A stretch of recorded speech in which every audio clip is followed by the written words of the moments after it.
Get ready for action because we are diving straight into the intensity of the racing world. We start with Aston Martin in Formula One. After 3 grueling rounds of the 2026 season, how is the team performing? We look at Adrian Newey's strategy and the struggles faced by Fernando Alonso and Lance Stroll as they fight to turn things around. You won't want to miss the details on their reliability issues and the surprising signs of progress emerging from Japan. Never get caught with a dead phone again. This INIU portable charger is compact, travel-friendly, and gives you fast 45-watt charging with a built-in USB-C cable, so there's no need to carry extra cords. With 10,000 mAh power, it's perfect for busy days, trips, emergencies, or anytime your battery drops too low.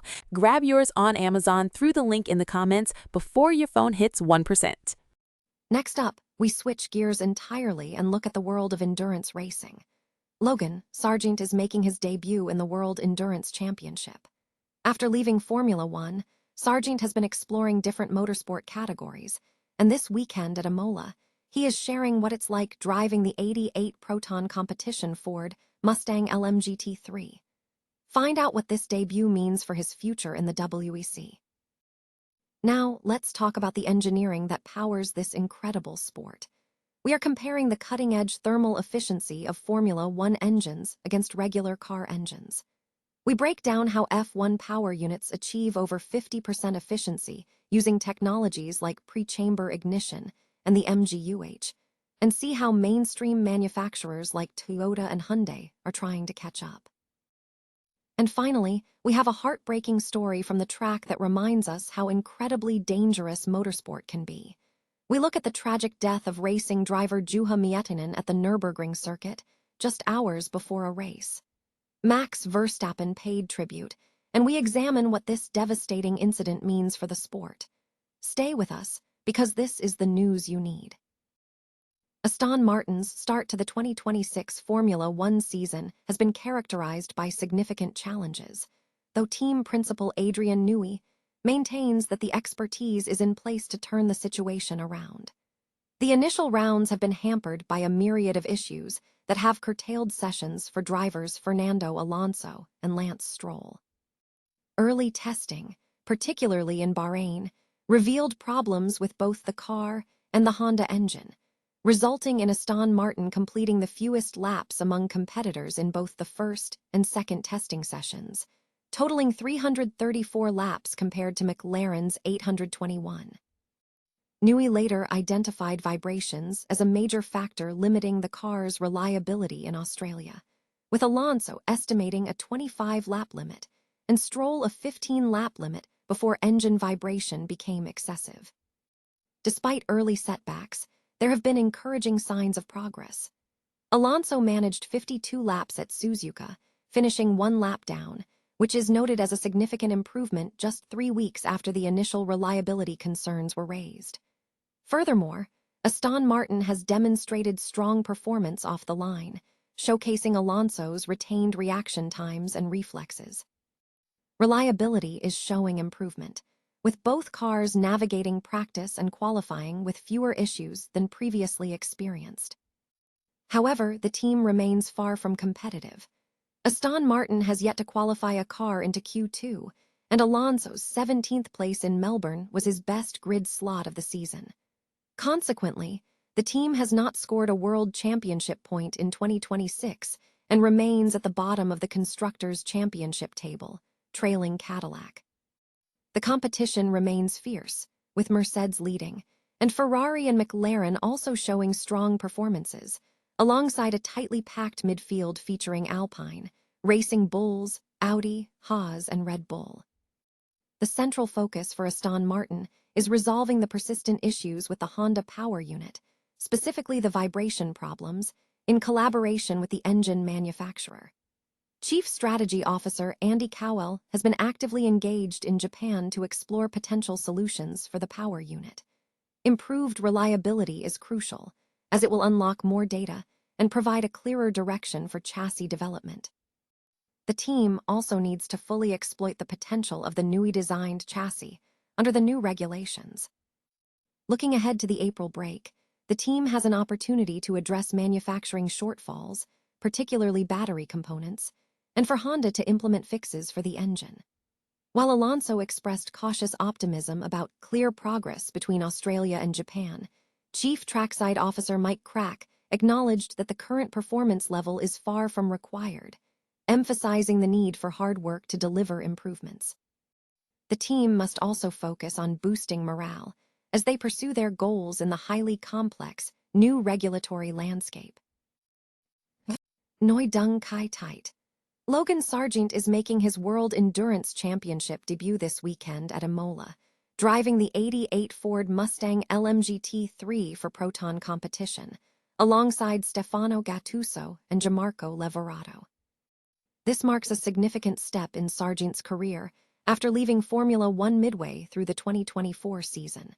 /N Sargeant's journey post, F1 has involved sampling various motorsport categories, including IndyCar and IMSA's LMP2 class.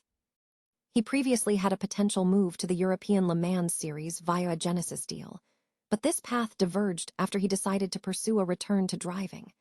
/N in an exclusive interview with Motorsport.com, Sargeant reflected on his transition. He described taking time off to explore other avenues, including IndyCar and LMP2 testing, before getting back into racing with the IMSA LMP2 program, which he found very positive. The best experience since leaving F1 has simply been getting back behind the wheel, he stated.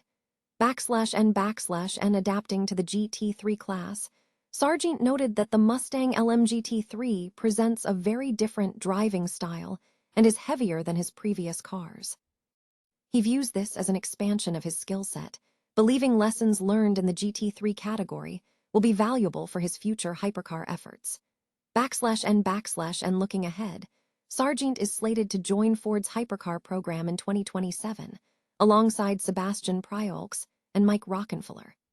Details of the hypercar project include an ORECA chassis and a naturally aspirated 5.4-liter V8 engine. While the final car is still under development, significant work is underway in simulators to test systems and variables. N Sargeant expressed a clear preference for the endurance side of motorsport. I really don't care, to be honest, to be there anymore after knowing the way that some of the teams work. So yeah, I was just happy to move over to the endurance side of the sport, a more enjoyable atmosphere, a more laid-back atmosphere, and one where everyone's collaboratively working towards the same goal. He explained. And he views the WEC as a fantastic environment, highlighting the collaborative nature of endurance racing. Sargeant is focused on executing the race efficiently during his debut, aiming to learn from the challenging GT3 car to prepare for the hypercar class. His long-term ambition is to compete at the highest level of endurance racing, with a shared goal of winning Le Mans. Formula One engines maintain a significant thermal efficiency advantage over standard production car engines, achieving over 50% efficiency compared to the average of about 30% seen in high-volume vehicles.